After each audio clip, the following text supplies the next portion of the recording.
여러분이 본 드라마나 영화 중에 가장 기억에 남는 악역은 누굽니까? 저는 뭐 단연코 제 인생의 최고의 악역은 악마를 보았다의 최민식 씨. 씨. 악역. 아직도 저는 그 1번입니다. 하정우 씨가 했던 그 5885. 네, 무서웠어요. 드라마든 혹은 영화든 흥행을 위해서라면 매력적인 악역은 필수인 것 같습니다. 요즘은 오히려 한 번도 못 해보셨죠? 했어요. 했는데 저도 어울리지 않았습니다. 그리스 로마 신화를 14년간 공부한 사람으로서 제가 최고로 꼽는 악역은 누구겠습니까? 저는 메데이아라고 생각합니다. 메데이아. 자, 그리스 로마 신화의 영웅 중에서요, 이아손이라는 영웅이 있습니다. 이아손은 왕이 되기 위해서 동쪽에 있는 콜키스라는 나라에 있는 황금 양털을 찾으러 갔다가 거기서 콜키스의 공주인 메데이아를 만납니다. 이아손에게 첫눈에 반한 메데이아는 이아손에게 황금 양털을 손쉽게 찾을 수 있는 방법을 알려줍니다.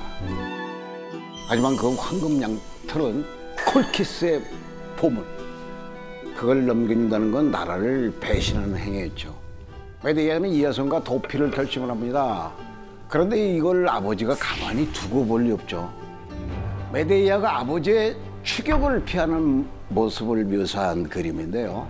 이 그림을 봤을 때 어떤 방법을 사용해가지고 아버지의 추적을 피한 것 같습니까? 이게 그림이 계속 보다 보니까 약간 그림에 힌트가 많이 보이기 시작하는 것 같은데. 어디요? 저 어린아이 저 물에 던지는 거 아니에요? 아, 구해주는 게 아니라? 혹시 저 중에 좀 누군가의 사람의 배를 가르든지 아니면 짐승의 배를 갈라서 그 안에 숨었을까요? 약간 비슷한데요. 진짜요? 자, 메데이아는요, 아버지가 계속 쫓아올 수 없게 바로 동생을 죽이고 토막을 내어가지고 네, 그리고 바다 위에 버리는 폐륜 행위를 저지릅니다. 제가 저 동생이에요. 그러면 저 그림. 아, 그렇습니다. 가운데 막 살려달라고 하는 게 동생이고요. 지금 메데이아가 그 동생을 죽여가지고 토막 내가지고 이게 뿌리니까 그 뒤에 추격하는 아버지가 바로 그 아들의 시신을 수습하느라고 이 추적을 멈춰버리는 거죠. 너무 잔인한데요? 그 사이를 이용해가지고 추적을 따돌린 이아손과 메데이아는 무사히 귀환을 해요. 하지만 원정을 다녀오는 동안 거동도 못할 정도로 늙고 병든 아버지를 보면서 바로 이아손은 시름에 빠집니다. 그리고 아내 메데이아에게 한 가지 부탁을 합니다. 여보, 혹시 내 수명을 우리 아버지한테 조금 따라줄 수 없을까? 이런 부탁을 할 수 있던 이유는 메데이아가 마법을 부릴 수 있는 마녀였거든요. 메데이아는 남편의 효심에 감동을 해가지고 시아버지를 거의 청장년층의 모습으로 회춘을 시켜줍니다. 그런데 여기까지 했으면 참 좋았을 것을 이 회춘의 마법을 복수에 사용하기로 마음을 먹습니다. 그럼 복수의 대상이 누구냐? 바로 이아손의 왕위를 빼앗고 황금 양털을 가져오라고 지시한 이아손의 숙부 펠리아스.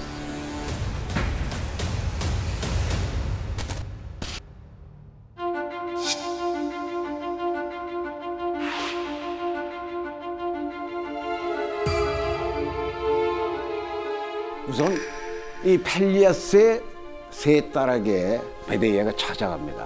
그리고 은근슬쩍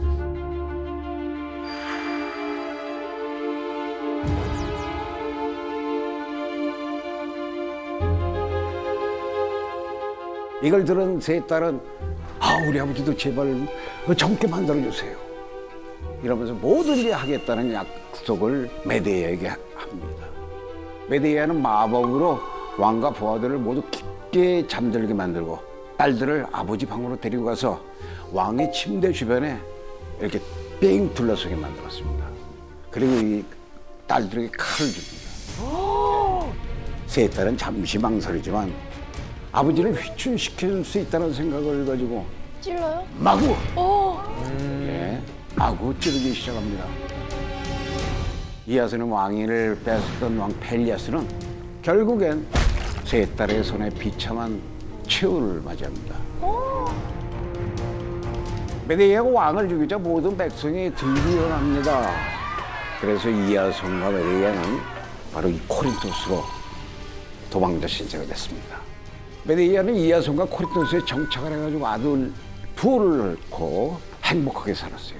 하지만 결혼 생활 10년이 되던 때 바로 이야손의 출세 본능이 큰 화를 났습니다. 과연 영웅 이야손은 출세하기 위해서 어떤 일을 꾸몄을까요?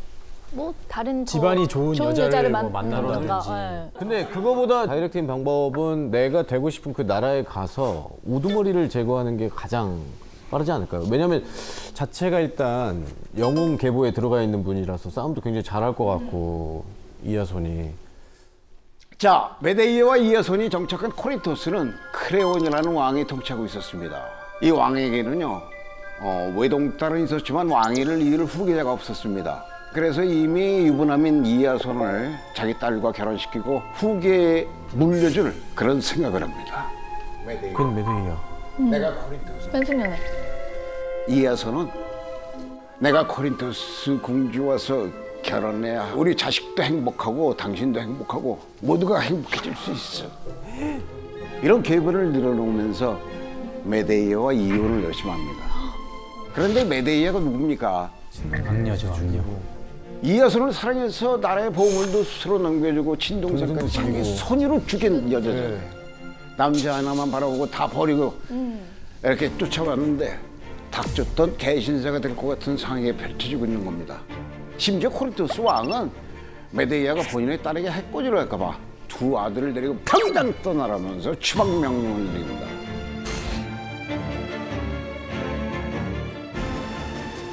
여기서 메데이아는 또 한 번의 처절한 복수극을 준비합니다. 메데이아는 이야손에게 황금 옷하고요. 네. 이 황금 머리띠를 건네줍니다. 그리고 제발 본인만 추방하되 우리 두 아이는 추방하지 말아달라면서 이야손의 새 아내가 될 코린토스의 공주에게 부탁을 해달라고 요청을 합니다. 이야손은 메데이아의 부탁을 받아들입니다. 메데이아에게서 받은 황금 머리띠와 황금 옷을 코린토스 공주에게 선물로 줍니다. 너무 순순히. 그리고 그 공주는 아주 기쁘게 그 선물을 받아들였습니다. 하지만 그 선물은 받아서는 안 됐어요. 옷에는요 마법이 걸려 있었어요. 옷과 머리띠를 입은 공주는 불에 타기 시작합니다. 소식을 듣고 달려온 코린토스 왕이 공주의 시신을 붙잡고서 다 울기 시작하는데 왕의 몸이 공주의 옷에 딱 달라붙어가지고 결국 왕 또한 함께 죽음을 맞이합니다. 그리고 메데이아의 복수는 정말 최종량을 향해서 달려갑니다. 복수의 눈이 먼 메데이아는 절대로 해서는 안 되는 행위까지 저지르는데요. 마지막 복수를 시행하기 전에 메데이아는 어린 두 아들을 부릅니다. 왜 불렀을까요? 안 돼. 메데이아의 가장 최종 복수는 두 아들을 죽이는 거였어요. 하지만 두 아들을 죽이기 전에 메데이아는 깊은 고민에 빠집니다. 자신의 배에서 나온 아들들이니 메데이아도 쉽게 죽일 수가 없었던 거죠. 아이들을 죽이지 말고 함께 떠날까? 복수를 위해서 죽이는 게 맞을까? 한참을 고민하던 메데이아는 결국에는 두 아이를 칼로 찔러서 죽입니다. 한편 이야손은 불길한 예감이 들어서 허겁지겁 메데이아를 찾아가요. 코린토스의 왕과 공주도 여기 죽였는데 아이들을 죽일지도 모른다는 생각이 든 겁니다.